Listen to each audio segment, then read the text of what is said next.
আসসালামু আলাইকুম প্রিয় দর্শক, অন্য মঞ্চের আলোচনায় আপনাদের সকলকে আমন্ত্রণ জানাচ্ছি। আজ আমাদের সঙ্গে আমন্ত্রিত অতিথি হিসেবে আছেন মনোজ দাস বলছি। আজ আলোচনা করব একটি অতি সাম্প্রতিক বিষয় নিয়ে, যা আলোড়ন তুলেছে সারা ভারতে। বিষয়টি রাম মন্দিরের বিপুল পরিমাণ অর্থ তছরূপের ঘটনা। বিষয়টা নিয়ে দেশের কোটি কোটি মানুষের সঙ্গে পশ্চিমবঙ্গের কিংবা পশ্চিমবঙ্গের বাইরে বাংলাভাষী হিন্দুর আবেগও বিপুলভাবে জড়িয়ে আছে। কিন্তু আমি অন্তত বিষয়টাকে নিয়ে নিরপেক্ষ তথ্য নির্ভর কোনো আলোচনা তেমন দেখতে পাইনি কোথাও। অথচ বিষয়টা নিয়ে মানুষের তীব্র কৌতূহল যে আছে সেটা আমি দেখেছি। এটাও দেখছি রাম মন্দিরের এই অর্থ আত্মসাৎ নিয়ে রাজনীতিও বেশ জমে উঠেছে। একদল এই নিয়ে আক্রমণ শানাচ্ছে বিজেপির ওপর। অযোধ্যা যে রাজ্যে, সেই রাজ্যের শাসক যোগী আদিত্যনাথের ওপরও আক্রমণ আসছে। আক্রমণ করে আনন্দ পাচ্ছে অনেকে। আমি এখানে কারো হয়ে আক্রমণে যেমন শান দেব না, তেমনি কারো হয়ে সাফাইও দেব না। শুধু ঘটনা যেটা ঘটেছে আমি সেটাই বলবো। আসুন শুরু করা যাক। কল্পনা করুন, আপনি কষ্টের টাকা বাঁচিয়ে হয়তো বছরের পর বছর স্বপ্ন দেখে অযোধ্যায় এসেছেন।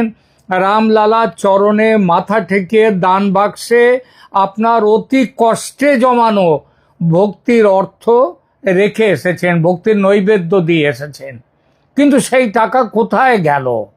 দেবতার সেবায় গেছে? মন্দির নির্মাণে গেছে? না, সেই পবিত্র অর্থের একটা বড় অংশ কয়েকজন চতুর অসাধু কর্মী তাদের পোশাকের ভেতর চলে গেছে সেই টাকা।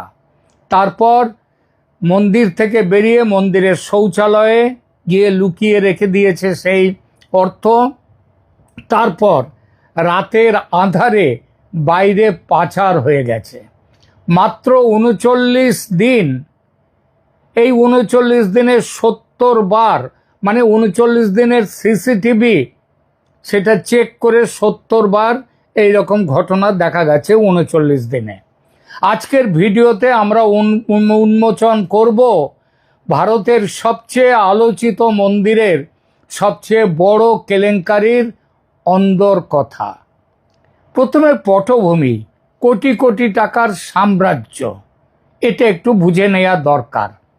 ২০১৯ সালের নভেম্বরে সুপ্রিম কোর্টের ঐতিহাসিক রায়ের পর শ্রীরাম জন্মভূমি তীর্থক্ষেত্র ট্রাস্ট তৈরি হয়।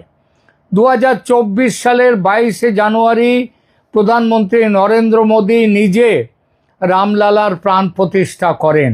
সেদিন থেকে এই মন্দির পরিণত হয় ভারতের সবচেয়ে বড় তীর্থক্ষেত্রগুলোর একটিতে।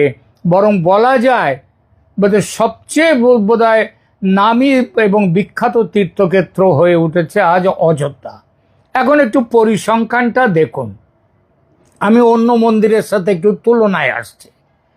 খুব বিশাল টাকা যে মন্দিরের আয় হয়, তিরুপতি মন্দির, সেখানে বার্ষিক আয় ১২০০ কোটি টাকা। কতদিনে? বার্ষিক আয়। বৈষ্ণোদেবীর মন্দিরে কত? ৫০০ কোটি।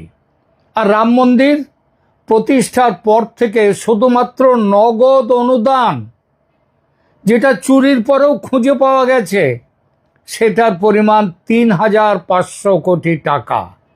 তার সাথে সোনা, রূপো, মূল্যবান গয়না, তার হিসাব তো আলাদা। স্টেট ব্যাংক অফ ইন্ডিয়ার একটি সাম্প্রতিক গবেষণাপত্র বলছে, শুধু অযোধ্যার ধর্মীয় পর্যটনের কারণে উত্তরপ্রদেশ সরকার এক বছরে প্রায় ৫,০০০ কোটি টাকা অতিরিক্ত কর পেতে পারে। এত বিপুল সম্পদ, এত বিপুল আস্থা মানুষের, এত ভক্তের স্বপ্ন, কিন্তু এই বিশালত্বের আড়ালে লুকিয়েছিল ভয়ঙ্কর ফাঁকফোকর। ফাঁকফোকর আর কিছুই নয়, একটা সতর্ক বার্তা তাতে গুরুত্ব না দেয়া।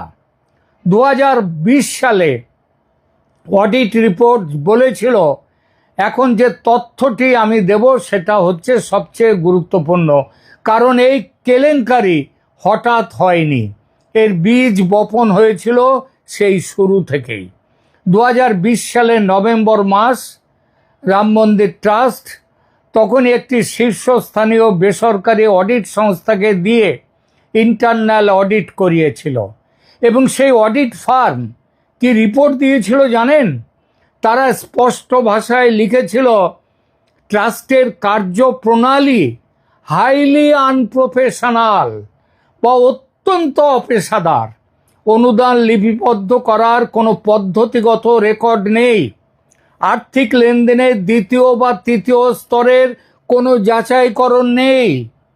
তারা সতর্ক করে দিয়েছিল, উপযুক্ত পরিকাঠামো না থাকলে বিশাল আকারের ডেটা চুরি, ভুল তথ্য এবং অর্থ তছরূপের পথ প্রশস্ত হবে।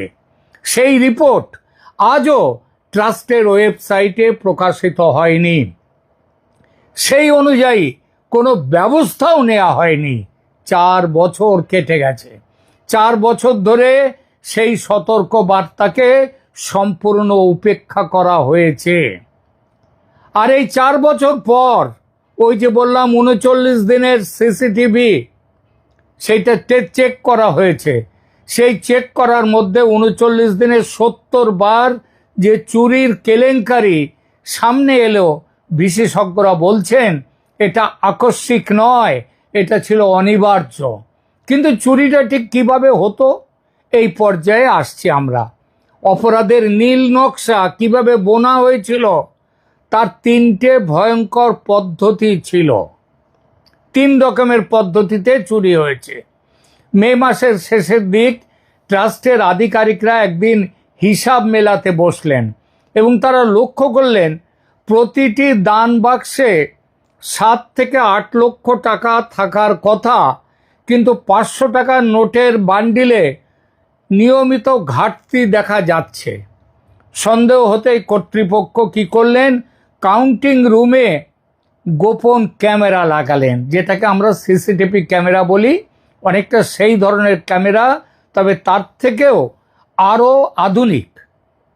এবং সেই ফুটেজে যা দেখা গেল তা রীতিমতো চলচ্চিত্রের দৃশ্যকেও হার মানায়। কীরকম? বোঝা গেল যে সিসিটিভি কোথায় লাগানো আছে এগুলো গোপন, কিন্তু গোপনতা আর নেই। সেই ঘরে যারা থাকে তারা জেনে গেছে কোথায় কোথায় গোপন ক্যামেরা আছে।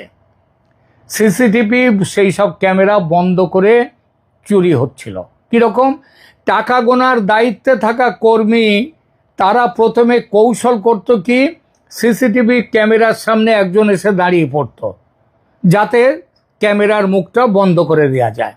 ক্যামেরা তখন দেখতে পেত না কিছুই। সেই আড়ালে তার যে সঙ্গীরা তারা তৈরি হতো কি, নোটের বান্ডিল থেকে টাকা সরিয়ে লুকিয়ে ফেলতেন নিজেদের পোশাকের ভেতরে, ক্যামেরায় আসতো না। তারপর মন্দিরের শৌচালয়ে গিয়ে সেই টাকা সাময়িকভাবে সেখানে লুকিয়ে রেখে দিত, আর রাতের অন্ধকারে সেই টাকা মন্দির প্রাঙ্গণের বাইরে পাচার করত। সবচেয়ে বড় ফাঁকটা কোথায় জানেন? কাউন্টিং রুম থেকে বেরোনোর সময় কর্মীদের কোনো শারীরিক তল্লাশি বা যাকে বলে ফ্রিস্কিং সেটা করা হতো না। এবার দ্বিতীয় মেথডটা শুনুন, এটার নাম হচ্ছে ট্রানজিট ফ্রড। মানে ব্যাংকে টাকা নিয়ে জমা করতে যাওয়ার পথে। এই পদ্ধতিটি আরও চতুর, এটাকে বলা হচ্ছে ট্রানজিট ফ্রড। 100টি নোটের যে বান্ডিল সেখানে ইচ্ছাকৃতভাবে ঢোকানো হতো 5টা কিংবা 10টা বেশি নোট, মানে 105 বা 110টা নোট। নিয়ম অনুযায়ী ব্যাংক আধিকারিকের একটা সিগন্যাল থাকতো কোন নোট বান্ডিলে 5টা বেশি রাখা হয়েছে কি 10টা বেশি রাখা হয়েছে, তারও একটা সাংকেতিক চিহ্ন থাকতো। নিয়ম অনুযায়ী ব্যাংক আধিকারিকরা তারা বিপুল নগদ গ্রহণের সময় প্রত্যেকটা নোট আলাদা আলাদা গুনতেন না, কেবল বান্ডিলের সংখ্যা গণনা করতেন। ব্যাংকের রসিদ তৈরি হতো কিন্তু 100 নোটের হিসেবে, তাহলে কি হতো, মন্দির থেকে সেই সব নোট ব্যাংকে নিয়ে যাওয়ার পথে গাড়িতে ট্রানজিটে সেই অতিরিক্ত নোটগুলো প্রত্যেকটা বান্ডিল থেকে বার করে পকেটে ঢুকিয়ে নিত। ব্যাংকের নথিপত্রে কোনো অমিল নেই, অথচ মাঝপথ থেকেই বিপুল অর্থ গায়েব। 3 নম্বর মেথড, এটা হচ্ছে গয়না আত্মসাতের মেথড। তৃতীয় পদ্ধতিতে কাজে লাগানো হলো যেগুলো, সেটা হচ্ছে গয়নাগুলো, কানের দুল, নাকছাবি, চুড়ি, নূপুর, প্রত্যেকটা মানুষ তাদের রামলালার পায়ে নিবেদন করার জন্য তাদের সামান্য অত্যন্ত দরিদ্র মানুষরাও তারা এইসব নিয়ে এসে দিয়ে গেছে রামলালাকে পরাবার জন্যে। ভক্তরা দেবতাকে নিবেদন করে দিয়ে যেত। আর নগদ অর্থের মতো গয়না তো সহজে মাপা বা গণনা করা যায় না, তাই ট্রাস্টের খাতায় নাম ওঠার আগেই সেগুলো উধাও করে দেয়া হতো। এই 3টি পদ্ধতিতে মাত্র 39 দিনের সিসিটিভি ফুটেজ ঘেঁটে তদন্ত করে দেখা গেছে যে ডাকাতির ঘটনা বা চুরির ঘটনা ঘটেছে অন্তত 70 বার। কিভাবে খুলল অপরাধী চক্রের মুখোশ? এই লুট চক্রটা ঠিক কাদের নিয়ে তৈরি, আসুন সেটা দেখি। উত্তরপ্রদেশ পুলিশ তারা একটা স্পেশাল ইনভেস্টিগেশন টিম তৈরি করেছিল। এই এসআইটি টিম মোটামুটি মোট 8জনকে গ্রেপ্তার করেছে ইতিমধ্যে। তাদের বাড়ি থেকে উদ্ধার হয়েছে 79,80,80,000 টাকা নগদ। এছাড়া তাদের অনেকেই আবার অযোধ্যায় তারা 40 লাখ 50 লাখ টাকা এক একজন দিয়ে তারা বাড়ি জমি পর্যন্ত কিনেছে। এই কয়েকজনের নাম একটু দেখুন। সুভাষ শ্রীবাস্তব, ইনি অবসরপ্রাপ্ত একজন ব্যাংক কর্মী, স্টেট ব্যাংকের কর্মী। ইনি পিলগ্রিম ফ্যাসিলিটি সেন্টারে কাউন্টিং শিফটের যারা কাউন্টিং করতো, নোট গণনা, তাদের ইনচার্জ ছিলেন ইনি। গোটা চক্রের মূল পরিকল্পনা এই শ্রীমানের বলে সন্দেহ।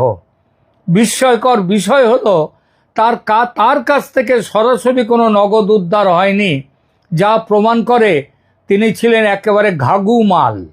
অত্যন্ত সতর্কতার সঙ্গে নিজের সম্পদ অন্য জায়গায় পাচার করেছেন। দ্বিতীয় নাম অনুকল্প মিশ্র, এই দুর্নীতির অন্যতম মাস্টার মাইন্ড। তিনি অনুদানের ভাউচার তৈরির দায়িত্বে ছিলেন। তার বাড়ি থেকে নগদ 20 লক্ষ টাকা উদ্ধার হয়েছে। তৃতীয় নাম লবকুশ মিশ্র। অনুকল্প মিশ্র যার কথা বললাম তার শ্যালক এবং প্রধান সহযোগী, 10 লক্ষ টাকা উদ্ধার হয়েছে তার বাড়ি থেকে। কিন্তু সবচেয়ে চাঞ্চল্যকর তথ্য কি জানেন?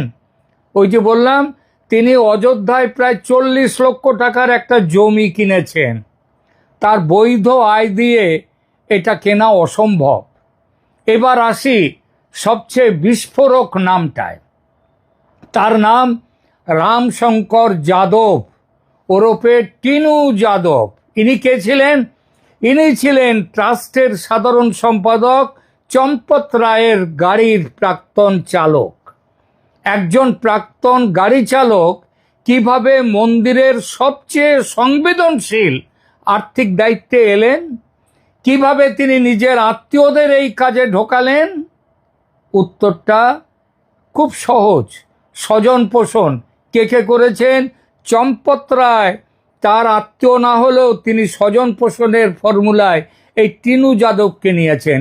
টিনু যাদব আবার তার আত্মীয় স্বজনকে নোট কাউন্টিংয়ে ঢুকে পড়েছেন। লুট ধরা পড়ার পর কি হলো? ঘটনাটা প্রকাশ্যে আসে 2026 সালের জুন মাসের প্রথম সপ্তাহে, সম্ভবত 6 তারিখে, আমার ঠিক এক্সাক্ট ডেটটা মনে পড়ছে না, 2026 সালের জুন মাসের প্রথম সপ্তাহে বিরোধী দলগুলোর প্রবল চাপে, গণমাধ্যমের হইচইয়ে এবং ঘটনার তীব্রতায় উত্তরপ্রদেশ সরকার সরাসরি হস্তক্ষেপ করল। 13 জুন মুখ্যমন্ত্রী যোগী আদিত্যনাথের নির্দেশে গঠন হলো 3 সদস্যের এসআইটি নেতৃত্বে লখনৌ ডিভিশনের কমিশনার বিজয় বিশ্বাস পন্থ। এসআইটি ওই যে বললাম 39 দিন, 27শে এপ্রিল থেকে 5 জুন পর্যন্ত সমস্ত সিসিটিভি ফুটেজ বিশ্লেষণ করলো। ম্যারাথন জিজ্ঞাসাবাদ করলো ট্রাস্টের কর্মী এবং বেসরকারি এজেন্সির লোকজনদের। জুনের তৃতীয় সপ্তাহে এসআইটি তাদের গোপনীয় প্রাইমারি রিপোর্ট, প্রিলিমিনারি রিপোর্ট, সেটা জমা দিল সরাসরি মুখ্যমন্ত্রী যোগী আদিত্যনাথের কাছে। 25শে জুন অযোধ্যার কোতোয়ালি রাম জন্মভূমি থানায় দায়ের হলো বিস্তারিত এফআইআর। এই এফআইআরে প্রয়োগ করা আইনি ধারাগুলো খুব তাৎপর্যপূর্ণ, একটু খেয়াল করবেন।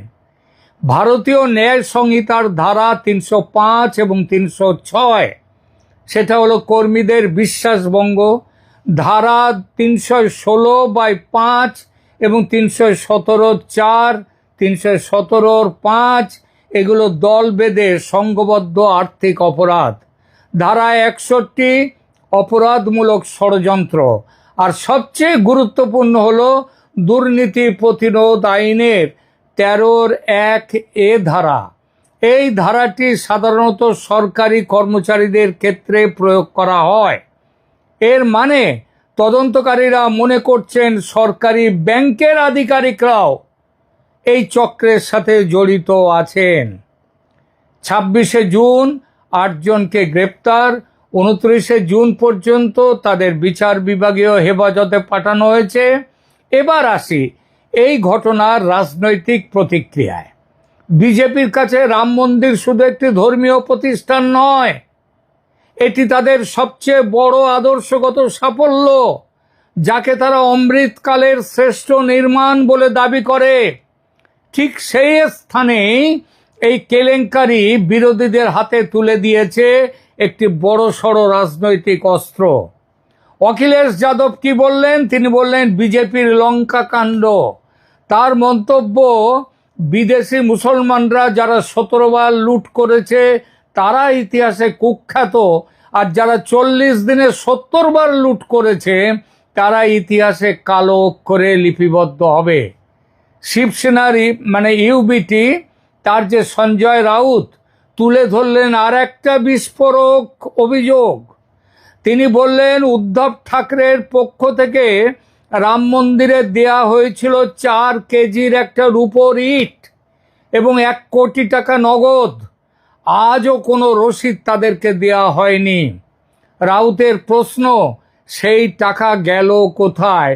এবং তারপরে যা হয়, একজন রাজনৈতিক নেতারা যেটা বলবেন স্বাভাবিকভাবে তিনি সেটাই বলেছেন। তিনি বলেছেন বিজেপি এই টাকা সাংসদ ও বিধায়ক কেনা বেচার কাজে ব্যবহার করছে।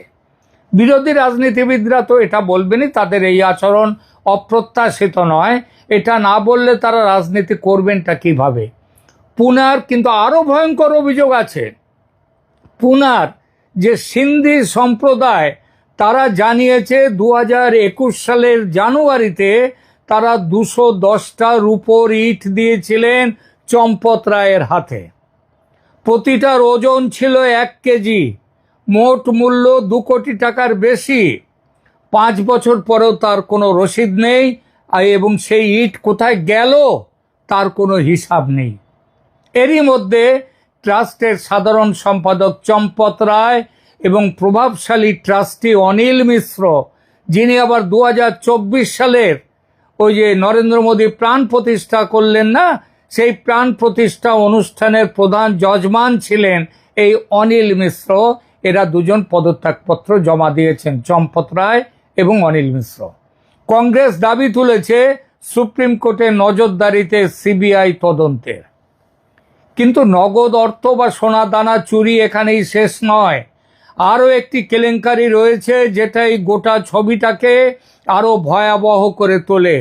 হাজার হাজার কোটি টাকায় তৈরি অযোধ্যার রামপথ, রামের নামে পথ, রামপথ পরিক্রমা করার জন্যে, সেই পথের আয়তন 13 কিলোমিটার দীর্ঘ। 13 কিলোমিটার দীর্ঘ এই হাইওয়েতে লাগানো হয়েছিল 6400টা বাঁশের আলো। বাঁশের আলো অত্যন্ত দামি। ভক্তিপথে লাগানো হয়েছিল 16টা দামি গোবো প্রজেক্টর লাইট। 2024 সালে দেখা গেল 3800টা বাঁশের আলো এবং 36টা প্রজেক্টর লাইট উধাও হয়ে গেছে। মোট তাদের মূল্য কত জানেন? মোট মূল্য 60 থেকে 70 লাখ টাকার মধ্যে। অযোধ্যা, যেখানে 24 ঘন্টা কড়া পুলিশি প্রহরা থাকে, সেখান থেকে এত বিপুল পরিমাণ আলোর সরঞ্জাম চুরি হয়ে গেল। অখিলেশ যাদব কটাক্ষ করলেন, যোগী সরকারের উত্তরপ্রদেশ আসলে অন্ধকারের রাজ্য। তিনি তো সুযোগ পেয়েছেন, বলবেন, রাজনীতি করবেন, কিন্তু মন্দিরের ভেতরে অনুদান চুরি আর বাইরে রাস্তার আলো চুরি, দুটো মিলিয়ে যে ছবিটা ফুটে উঠছে তা শুধু একটি সরকার বা একটা প্রতিষ্ঠানের ব্যর্থতা নয়, এটা একটি সামগ্রিক জবাবদিহিতার সংকট, এটা মানতেই হবে। মন্দিরে চুরি সারা ভারতেই হয়। আসুন একটু ছবিটা দেখি, কারণ এই রোগ শুধু অযোধ্যার নয়, ভারতের দক্ষিণে তিরুপতির তিরুমালা মন্দিরে 2019 থেকে 2024 সালের মধ্যে দান বাক্স থেকে 100 কোটি টাকারও বেশি চুরির অভিযোগ উঠেছে।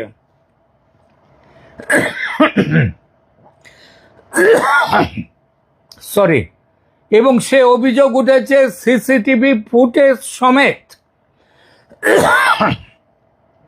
সরি, অন্ধ্রপ্রদেশ হাইকোর্টের নির্দেশে সিআইডি তদন্ত চলছে।